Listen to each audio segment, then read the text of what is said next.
Hello, Chris Green here with the Flood Insurance Guru. Today we're talking about flood vents. We're comparing engineered and non-engineered, and we're talking about what the differences are when they come to these.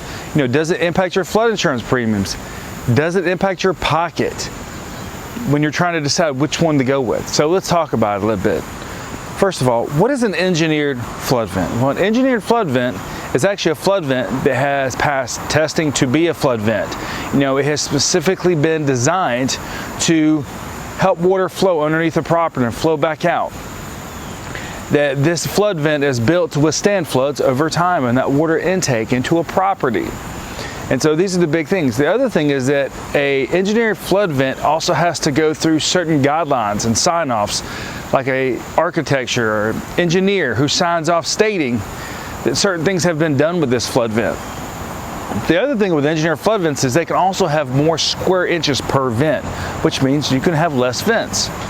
So what's a non-engineered vent? Well, this is really just a flood vent that is used as an air vent. It hasn't passed this flood approval when it comes to these different ratings and designs, and it hasn't been through this rigorous testing like an engineered one has. Now, when it comes to FEMA, they don't, as of right now, they don't really treat them any different when it comes to flood premiums, unfortunately. So then, why would you go get engineered flood vents or non-engineered? Well, with non-engineered, remember, you're not going to be able to get as many square inches per vent.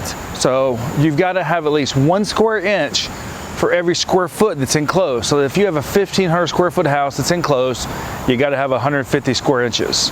Well, those 150 square inches might be spread over 7 different non-engineered flood vents, or they might be spread over just 2 engineered flood vents. The average cost to get a flood vent and a non-engineered flood vent installed with the vent and everything is usually about $300 per vent. So if you have 7 vents you have to install, as you can imagine, that's over $2,000. But if you only have to install 2 engineered vents, that might save you a lot of money.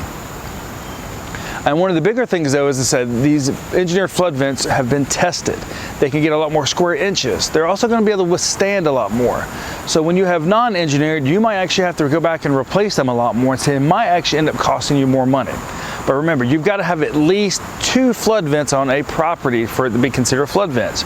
And you've got to have at least 1 inch for every square foot of enclosed area. So if it's just off by a foot, that could be a big difference on the insurance premiums. But when it comes to the engineered and the non-engineered, as of right now, FEMA doesn't really address it any differently when it comes to premiums. But where you would probably see a big impact is the maintenance of the events, the amount of damage that can be minimized because of these events, because certain events are designed just for that. So if you've got questions about whether you should put engineered vents in your property or non-engineered vents, what's the difference in cost, please reach out to us. FloodInsuranceGuru.com. Go to our YouTube and our Facebook channels where we do our daily flood education videos. You can also give us a call, 205-451-4294. Remember, we have an educational background in flood mitigation, so we can help you understand flood risks like this one right here, your flood insurance, and helping you minimize flood premiums and flood losses with your property every day. Thank you.